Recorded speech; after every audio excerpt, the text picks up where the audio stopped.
A taxi driver took the wrong route and told me, "Nobody is going to find you here." I never thought I'd be the kind of person to post here, but after what happened last night, I need to get this off my chest. I still don't know if I was just being paranoid, or if I actually avoided something terrible. So last night I went out for drinks with some friends. Nothing crazy, just a few beers and catching up. Around midnight, I called a taxi to take me home since I wasn't in the mood to deal with Uber surge pricing. The car that arrived was an old sedan, a little worn down but nothing too sketchy. The driver was an older man, maybe in his 50s, with a graying beard and a thick accent. At first, everything seemed normal. He asked me the usual small talk questions, how my night was, where I was heading, etc. But after a few minutes, I noticed we weren't on the usual route. I live in the city, and I've taken taxis home from that area plenty of times. The way he was driving, it was completely wrong. I pulled out my phone to check the GPS, and sure enough, we were way off course. "Hey," I said, trying to keep my voice casual. "I think you missed a turn back there." He didn't even look at me. He just kept driving and said, "Shortcut.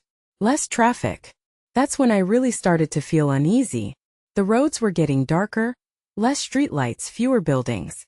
I wasn't familiar with this area at all, and my gut was screaming at me. I tried to laugh it off. I don't mind traffic. I'd rather just go the normal way." Silence. And then in the calmest voice he said, "Nobody is going to find you here." My stomach dropped. I don't know how to describe the feeling, but in that moment I knew I had to get out of that car. My phone was already in my hand, so I immediately opened the dial pad. I didn't even get to press anything before he suddenly swerved the car to the side of the road and stopped. For a second I thought, this is it. I'm done.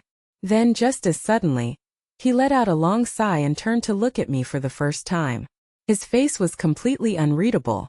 "You're smart," he muttered. "Too smart." He unlocked the doors. I didn't question it. I didn't wait. I just grabbed my bag, shoved the door open and ran like hell. I sprinted towards the nearest intersection, where thankfully, I saw headlights from another car. I turned back once, just once, and the taxi was gone. I still don't know what happened. Was he messing with me? Trying to scare me? Or did I actually escape something terrible? Either way, I'm never taking a taxi again. Ever.